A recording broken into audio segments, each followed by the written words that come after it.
Sir చెప్పండి, ముద్రగడ గారి కోసం మీకున్న అనుభవం. మా అభిమాన నాయకుడు,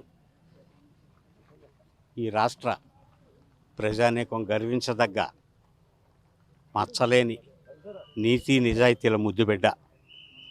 ఆయన మరణం ఆయనతో సుదీర్ఘకాలం అనుబంధం ఉన్న మాలాంటి అభిమానులను ఎందరినో తీవ్రంగా కలిచివేసింది. స్వతంత్రానంతరం ఈ దేశ రాజకీయాల్లో అటువంటి విభిన్న వ్యక్తిత్వం, నీతి నిజాయితీలకు కట్టుబడి మాటకు నిలబడి ఏదన్నా ఒక కార్యం తలపెడితే దాన్ని సాధించే వరకు పట్టు వదలకుండా తను నమ్మిన సిద్ధాంతానికి, తను నమ్ముకున్న వాళ్ళ కోసం కూడా అనేక సందర్భాల్లో నిలబడ్డ వ్యక్తి.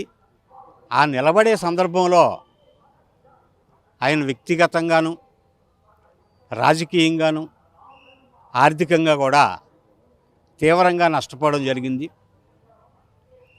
కుల మతాలకు అతీతంగా అందరికీ అండగా ఉంటూ ఆయన ఈ ప్రతిపాడు నియోజకవర్గం నుంచి 4 సార్లు ఎమ్మెల్యేగా, కాకినాడ పార్లమెంట్ నుంచి ఒకసారి పార్లమెంట్ సభ్యుడిగా ఆయన ఎన్నికైనప్పుడు కుల మతాలకు అతీతంగా అందరికీ సేవ చేయడం జరిగింది. ఆతిథ్యం ఇవ్వడంలో ఆయనది అందివేసిన చెయ్యి. ఈ రాష్ట్రంలో ఎంతమంది అతిథులు వచ్చినా స్వయంగా తన చేతితో వడ్డిస్తూ ఆతిథ్యానికి మరో పేరుగా నిలిచిన వ్యక్తి. ఆయనతో నాకున్న అనుబంధం ఏమిటంటే 2009 ఎన్నికల్లో ఆయన కాంగ్రెస్ అభ్యర్థిగా పిఠాపురం నుంచి పోటీ చేసినప్పుడు అటువంటి మహోన్నత వ్యక్తికి ఆతిథ్యం ఇచ్చే అవకాశం నాకు కలిగింది.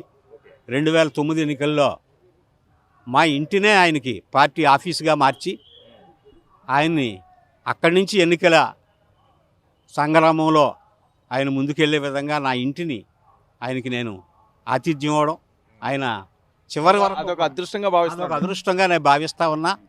ఆయన ఎన్నో సందర్భాల్లో బాబీ గారు మీకు నేను చాలా రుణపడి ఉన్నాను, మీ రుణం తీర్చుకోలేనిది, మీ ఇంటిని నాకు స్వయంగా ఆ రోజు ఇచ్చి నన్ను ఆదుకున్నారు, పిఠాపురంలో నన్ను నిలబెట్టారని చెప్పి సగర్వంగా అందరి ముందు కూడా ఆయన పోగొట్టడం, నేను ఎప్పటికీ కూడా ఆయనతో ఉన్న అనుబంధాన్ని మర్చిపోలేనిది. అప్పటి నుంచి ఆ అనుబంధం అలాగే కొనసాగిస్తూ వచ్చాను.